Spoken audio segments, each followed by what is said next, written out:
livre animatique, l'homme devra passer à tu parles des paroles qui sortent de la bouche de Dieu. Mais il y a des moments où nous devons parler des choses terre à terre pour faire comprendre les gens. Ici, nous sommes dans une école coranique, il y a 17 les gens que nous traitons des infidèles, entre guillemets, des gens qui ne connaissent pas Christ. Mais ça, si aujourd'hui nous sommes là, c'est grâce à eux, c'est eux qui ont acheté ça, c'est eux qui ont construit ça. Mais nous parlons du réveil. Mais le réveil ne va pas venir seulement à l'église. Le mot réveil, c'est dans Actes des Apôtres, chapitre 1. Le réveil a commencé ces jours-là, jusqu'aujourd'hui. Mais j'attends qu'aujourd'hui, il y a des thèmes réveil 1, réveil 2. Mais les réveils avaient déjà commencé ce jour-là dans Actes des Apôtres. Jusqu'aujourd'hui, maintenant, ça continue. Il faut qu'on change un peu. Voilà pourquoi dans les thèmes de réveil, moi je veux plus ça. Je veux parler des thèmes simples, soit Jésus-Christ, des choses comme ça. Les réveils avaient commencé dans Actes des Apôtres. La Bible que nous lisons, la Bible dit dans le livre animatique que tu ne peux pas enlever même un iota, tu ne peux pas rajouter. Donc ce qui est écrit est écrit.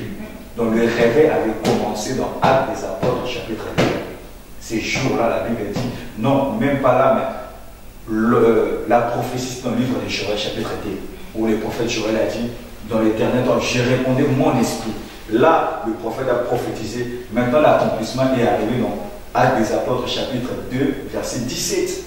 Où Pierre a dit, frères et sœurs, il faut que ces choses arrivent, où le prophète a prophétisé qui est dans le dernier temps. Parce que Pierre n'était pas un enfant, c'est un papa. Mais ces jours-là, la prophétie est accomplie. Pour les réveils, c'est là. Des fois, je nous encourage de beaucoup méditer la parole. Parce qu'il y a trop de réveils. Réveil, c'est quoi? La définition de réveil, c'est quoi? C'était réveillé. Moi, je suis réveillé, Myriam, elle est réveillée, la soeur, elle est réveillée, on est réveillé. Maintenant, qu'est-ce qu'on va faire? Maintenant, le fait, on sort. C'est ça le réveil. Le réveil, c'est pas non, on va se fermer dans la chambre 10 ans. Non. Oui, Dieu peut appeler une personne pour un but. La personne, c'est de prier pour que le réveil vienne. Mais le réveil avait commencé dans Actes des Apôtres. Et comme vous lisez, j'aime beaucoup la prière que Christ a fait avant de partir dans Jean 17, la prière qu'il a fait avant de partir dans le jardin. Cette prière, il a prié pour tous les chrétiens. Pour les chrétiens de son époque, pour les apôtres, jusqu'à nous.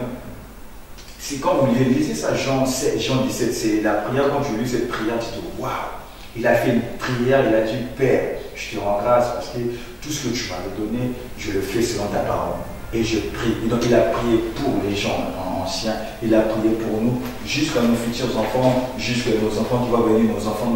Il a déjà prié. Maintenant quoi? Il faut maintenant une personne, comme Samuel, de s'élever, d'être conduit par une personne. Qu'est-ce que je vais faire? Ok, Dieu m'appelle dans le ministère. Et quel ministère?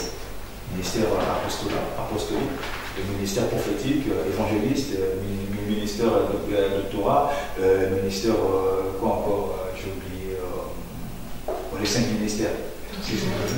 Pastoral, oui, pastoral. Qu'est-ce que je vais faire? Tu vas prier. Et quand tu pries, tu attends la confirmation.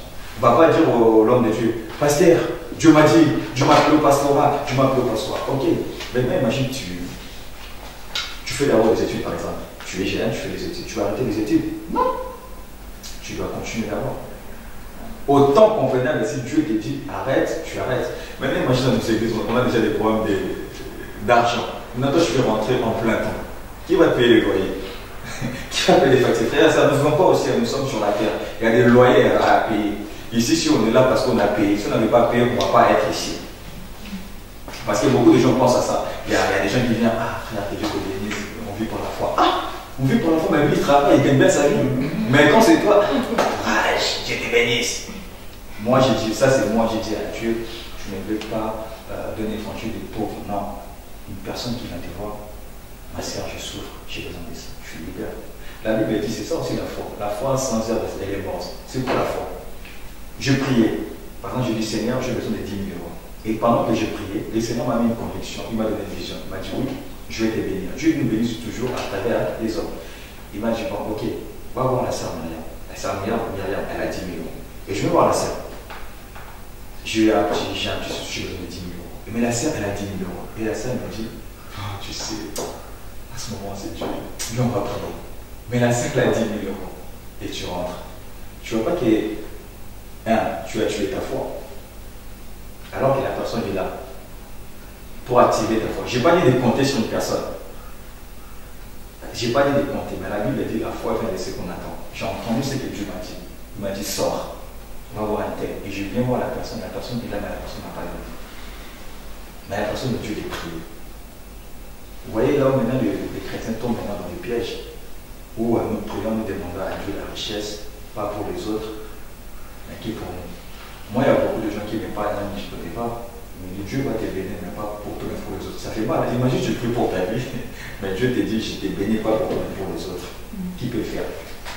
Parce que là, on fait, c'est rien. Moi, j'ai dit à Dieu, je veux vraiment faire plus. Où tu vois une personne, tu n'achètes pas des voitures d'occasion, tu achètes pas une belle voiture, bien dans des sachets, tu dis, je saigne. C'est ça qu'on veut. Aujourd'hui, il y a beaucoup de gens de Dieu qui montrent des voitures pourries. Ou quand tu montes, tu sais même où tu vas arriver. Seigneur, aide-moi, aide-moi. Il y a des accidents, des fois ça arrive. C'est pas que ce n'est pas le temps. Mais la personne n'a pas d'argent. Non, c'est vrai. La personne n'a pas d'argent d'acheter une nouvelle voiture. Vous voulez qu'il fasse quoi? Imagine les passés, il se déplace, il habite par exemple à Mat la journée. Pasteur, j'ai un problème, viens chez moi. Il prie pour toi. Et il n'a même pas de carburant. Vous pensez qu'il va prier alors le carburant va rentrer? Un jour, je me rappelle, j'étais avec mon frère, on sortait d'une fête, et la voiture commence à me donner devant les gens. La honte. On commence à parler là, on bloque comme ça. On a posé, ça démarre. Après, on a dit, toi, plus jamais avec nous. C'était des voitures de honte. Imagine maintenant, tu vas aller pêcher ailleurs. Alors, homme de Dieu, tu es où? Je suis au péage, alors tu n'es pas au péage, mais tu es encore loin parce que la voiture n'arrive pas à avancer. Il y a un homme de Dieu, je suivais son témoignage. Il a tellement galéré. Il s'appelait comment? J'ai oublié son nom. Et un jour, là, il roulait. Et sa voiture n'avait plus de frein. Et ça descendait maintenant. Il a dit, Seigneur,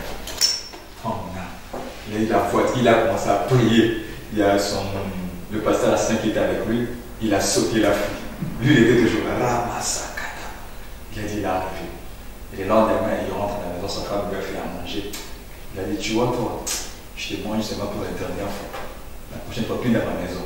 Donc, il y a des gens qui ont galéré. Voilà pourquoi je vois des gens qui disent, je vais retourner au ministère. Je dis, mais ma soeur, mon frère, et le ministère. Il y a des choses, Dieu me montre dans les visions, tu voyais la grandeur, mais je vis le contraire. J'ai dit à Dieu, je me suis mis à chier, je dis, Seigneur, si c'est ça le ministère, prends ton ministère, laisse-moi tranquille. Parce que beaucoup de gens pensent que nous prions un Dieu qui est loin. Non.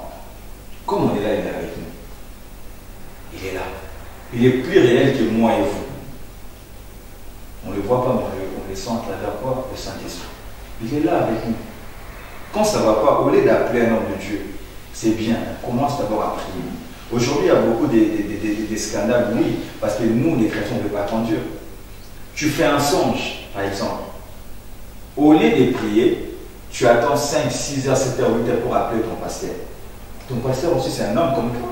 Imagine, il est marié. Il a le droit de rester avec sa femme, avec ses enfants. Mais toi, tu as entendu 6 heures, 7 heures pour appeler la personne. Oui, pasteur, je n'ai pas compris, j'ai révélé ça. Et maintenant, il est déjà fatigué, il a des problèmes, il a des fatigues. Toi, tu rajoutes encore des problèmes. Peut-être que c'est Dieu qui a permis que tu fais ces songes-là pour prier. C'est le cas de Samuel. La Bible dit Dieu l'a appelé 3 fois. Mais il ne savait pas encore. Mais Élie, par l'esprit, il a compris que c'était Dieu qui l'a appelé. Et il a dit la prochaine fois quand Dieu t'appelle, qu'est-ce que tu vas faire? Réponds, mais voici, ton serviteur est là. Parmi nous, Dieu nous parle. Souvent tu fais des songes où tu te vois, je ne sais pas, faire quelque chose. Mais quand tu vois la chose répétée, prends un temps. Je dis, mais Seigneur, je ne comprends pas. Pourquoi ces choses-là, à chaque fois, ça revient, ça revient? Qu'est-ce que tu veux m'enseigner par là? Qu'est-ce que tu veux dire par là? Et là, maintenant, quand tu vas commencer à prier, le Seigneur va te guider. Ma fille, mon fils, je t'appelle à faire ça. Moi, ma prière, c'est de voir pas des chrétiens, des fils et des filles de Dieu. Parce qu'ici en France, quand nous parlons des chrétiens, la plupart c'est des catholiques. Et nous savons très bien ce qui se passe là-bas. Je n'ai rien contre eux. Nous savons très bien ce qui se passe. Mais moi, je vois des fils et des filles dans la politique, dans les médias, dans l'éducation, dans tout ce qui est banque, dans des hôpitaux. Il y a des gens, des fois, à l'église, dans des conférences, je sens quelqu'un qui reçoit des flèches sur ses mains, il a le don de guérison. Qui fais-tu avec ces dons-là?